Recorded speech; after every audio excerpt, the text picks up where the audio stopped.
High everyone, welcome to my mini blog. आज चाहिँ म यहाँ हाम्रो सागबारीमा साग गोड्दैछु। सागमा चाहिँ पुरै झारले सागलाई नै पुरै जितिसकेछ।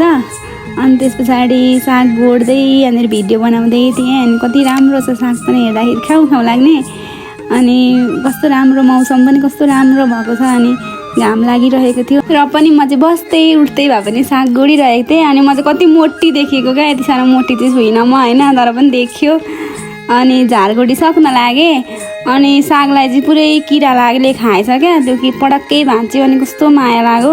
अनि भरे सब्जी खाने भनेर त्यो चाहिँ मैले राखेँ। अनि यतिमै मैले साग चाहिँ गोडिसकेँ। अनि भरे सब्जी के खाउँ त भन्दा साग त अब खानै पर्यो, यति मिठो साग छ।